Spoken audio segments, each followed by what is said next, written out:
Hello, hello, and welcome back to another awesome, exciting episode of Movie Merc. I, of course, am your host, Parzival. Tonight we're going to be taking a dark dive into the world of The Crow, 2024's adaptation of The Crow, anyways, starring Bill Skarsgård. Got to watch this movie over the weekend. Happy Labor Day weekend, by the way. And yeah, I'm a fan of The Crow. I'm a fan of a few of them out of the series, so I had to give this one a shot, and yeah, let's dive on in, shall we? So, with any of those who are unfamiliar with The Crow, it is based on the iconic 1989 comic book by James O'Barr. Let me tell you, one of the darkest things I've ever read, and I like Orwell. So, it's something that is that's dark. It's something that's haunting. It's very goth. I would say emo, but this came out before emo even was conceived or thought of. The story follows a man named Eric, brought back to life by a mystical crow to avenge his and his fiancee's brutal murder. The comic is known for its gothic and gritty art style and its exploration into love, loss, and vengeance. The original comic book, let me just go ahead and tell you, James O'Barr wrote that while he was across seas, believe it, in the Marines, after his new fiance died by a drunk driver. And you can definitely feel every ounce of pain that this guy is going through the brutality of his words and through his art. It's pretty fucking astounding, man. It's dark, of course, but it's beautiful. It's kind of got that Romeo and Juliet kind of feel to it. I liked it. I loved the comic. It was great. I read it as a kid.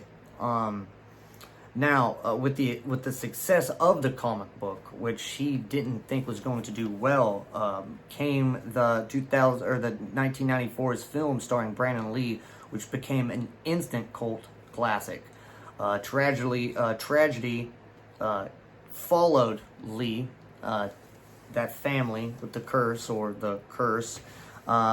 to this film, unfortunately, and he passed away during the production of this film during an incident involving a blank in a pew, and just R.I.P. He was laid to rest by his father in Washington State, I believe. Which again just adds to a real life sorrowful meaning to the original film itself. I hate to say that that's why it did so well, but we don't know. It's just a dark subject matter, and I know that it affected a lot of people on set still to this day. There has been a total of 5 Crow films. The original 1994, starring, of course, the late Brandon Lee. The Crow, City of Angels, 1996. Crow Salvation, 2000, which in my personal opinion was second best. I like that one. I did. I like that one. I don't care. Go check it out. It's on Disney Plus right now.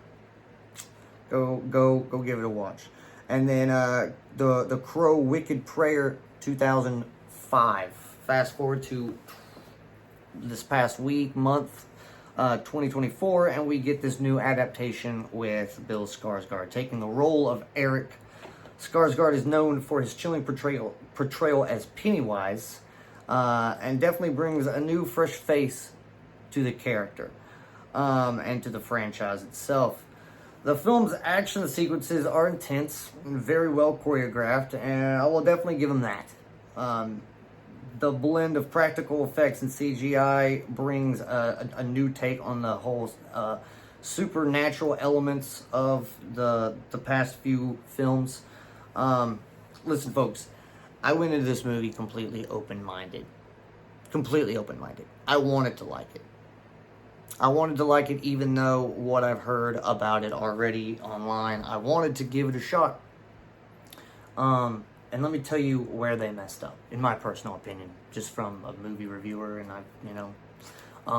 they used a name that should have died with the character who it belonged to. And I'm not talking about James O'Barr. I'm talking about Brandon Lee.